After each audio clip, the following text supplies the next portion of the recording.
Hello, it's Catherine here from Catherine Crochets.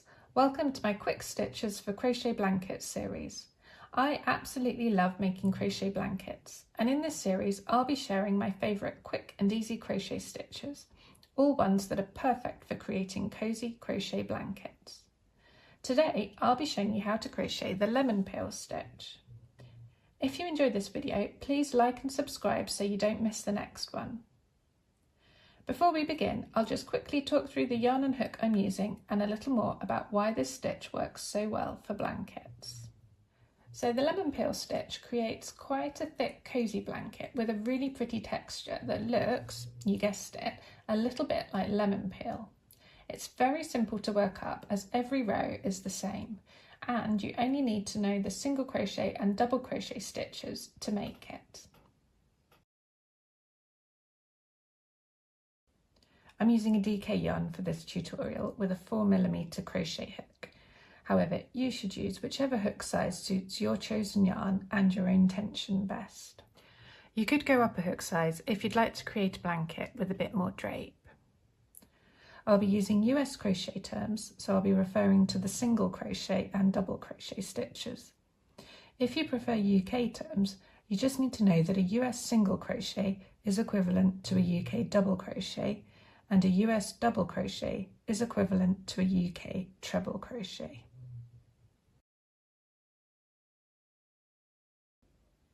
To make a blanket with the lemon peel stitch, we're going to start with a foundation chain. This can be any odd number of chains, just corresponding to your preferred blanket width. As I'm just making a small sample for this tutorial, I'm going to start with 25 chains.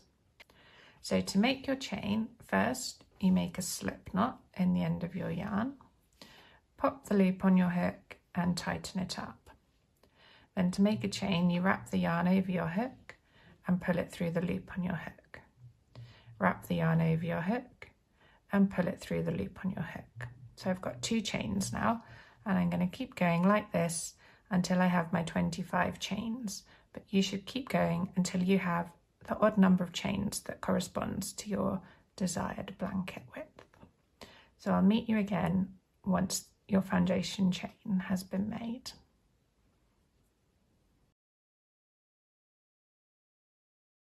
So I've completed my foundation chain now, and if we have a look at our chains on the top, we can see that each chain has 2 strands, and if we turn it over, we can see that there's a single strand running along the middle of the back of each chain.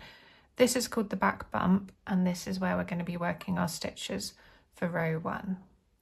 So for row 1, we're going to skip the first chain from our hook, the first back bump, and we're going to work into the second back bump, and we're going to work 1 single crochet stitch into that second chain from our hook. So insert your hook under that back bump, wrap the yarn over your hook and pull up a loop, so you have 2 loops on your hook. Wrap the yarn over your hook and pull through both of those loops, and that completes your first single crochet. Then in the next chain, the next back bump, we're going to work a double crochet stitch. So first wrap the yarn over your hook, then insert it under that back bump, wrap the yarn over your hook again and pull up a loop, so you have 3 loops on your hook. Then wrap the yarn over your hook again and pull it through the first 2 loops. So you still have 2 loops left on your hook now. Wrap the yarn over your hook and pull it through those last 2 loops. So that completes the first double crochet. Then we're just going to continue working all the way back along the chain, alternating single crochet and double crochet until we get to the end of the chain. So there'll be because we skipped the first chain, there's going to be an even number of stitches altogether. So we're just going to go single crochet, double crochet, and so on all the way to the end of the chain. So next I'm working another single crochet and then a double crochet.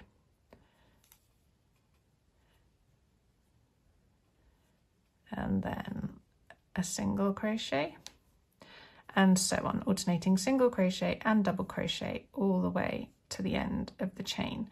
Make sure you always work into the back bumps of your chain. If you always work into the same part of your chain, then it will keep the bottom of your blanket, the bottom edge, nice and neat and looking the same.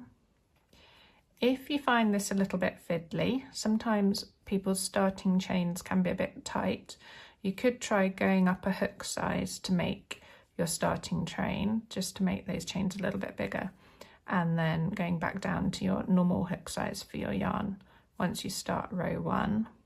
Another option you could consider is, instead of going straight into the stitch pattern in row 1, you could combine your starting chain and your first row with a row of foundation single crochet stitches, and you'd need to make an even number of these stitches for your first row.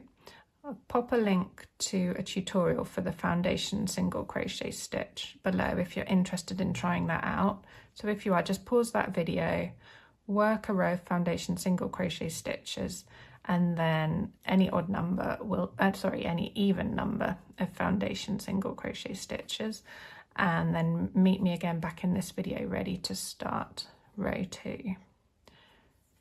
So for now, I'm just going to keep going, working, alternating single crochet and double crochet all the way along until I get to the end of the chain, and I will meet you again when I've completed this row.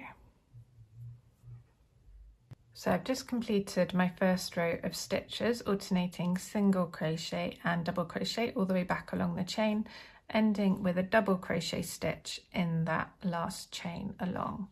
So we then just turn our work over, ready to start row 2.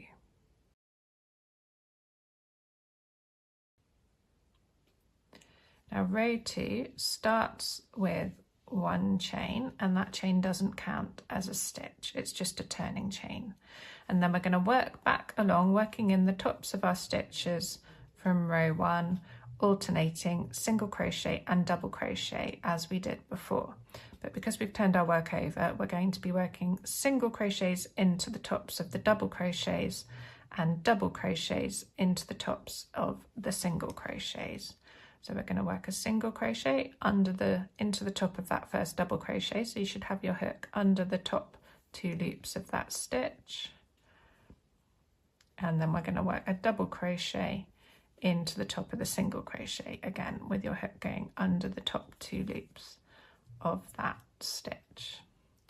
And then we'll just keep going all the way along, alternating single crochet and double crochet. Just get a bit more yarn until we get to the end of the row. So I'm going to keep going, alternating single crochet and double crochet, and I will meet you again when we get to the end of row 2.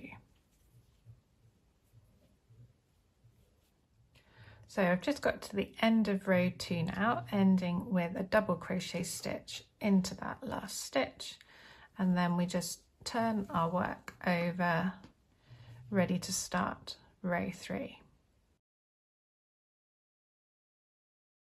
So from this point onwards, we're just going to be repeating row 2. It's the same every row. So we start with 1 chain, we work a single crochet into the first stitch, which was a double crochet, the last stitch of the previous row. Then we work a double crochet into the next stitch, and so on until we reach the end of the row. So we start every row with a single crochet and end it with a double crochet. So we have an even number of stitches in every row, and you just alternate single crochet, double crochet all the way along until you get to the end of the row. And the chain 1 at the start of each row is just a turning chain, and it doesn't count as a stitch. And that's all there is to it really for the lemon peel stitch. So it is a really easy, relaxing, mindful stitch to work on. It doesn't require much concentration or thought once you get into the flow. So I'm going to keep going with this stitch, work a few more rows, and then show you how, if you want to, you can change colour to create some stripes in your blanket. If you'd like a written reference for this stitch, I've added it to the stitch library over on my blog, where I'm collecting all of the stitches from this series in one place, along with step-by-step written instructions. I'll link that below so you can bookmark it or come back to it later if you'd like to.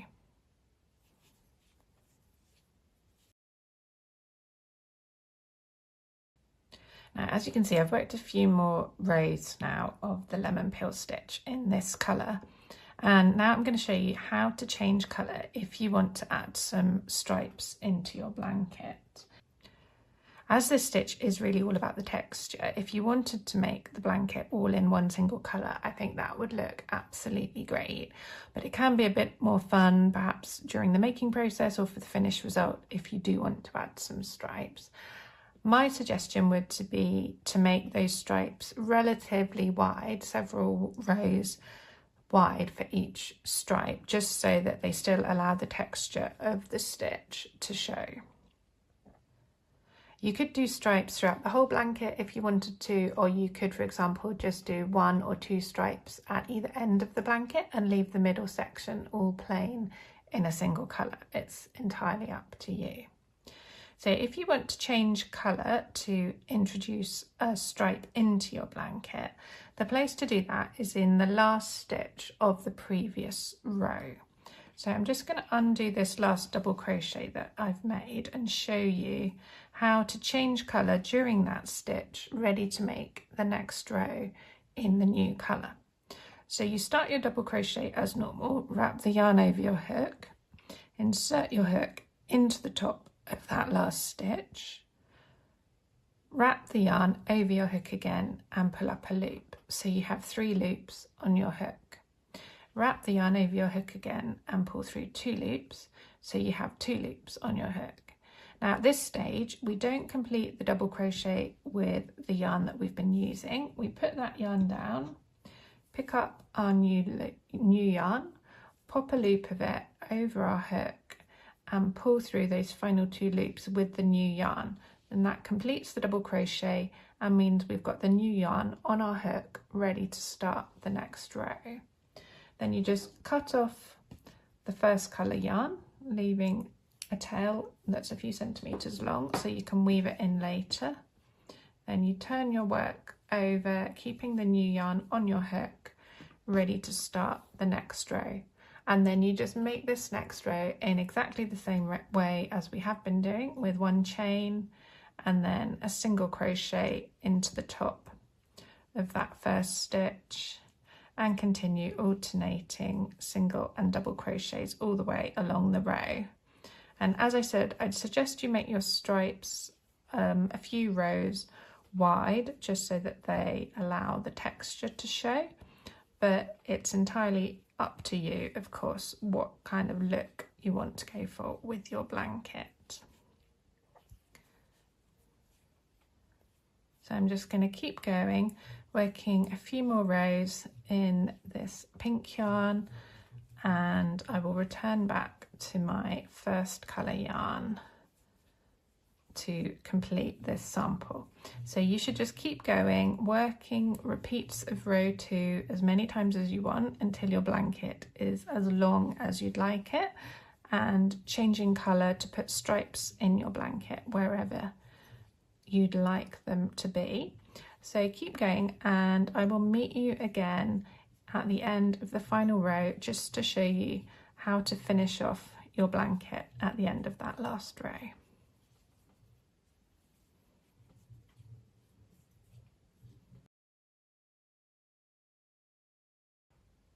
Now I've just got to the end of this last row of my sample, ending with a double crochet as always. When you've completed your blanket, when it's as long as you'd like it to be, just get to the end of your row, cut off the yarn that you're using, leaving a few centimetres to weave in later. Then just pop the end of your yarn through the loop that was on your hook and pull it tight to fasten off.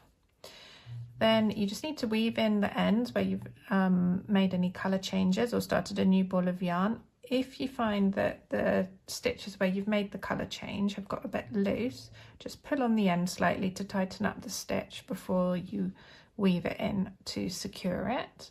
Then you can add your chosen border to your blanket and enjoy it.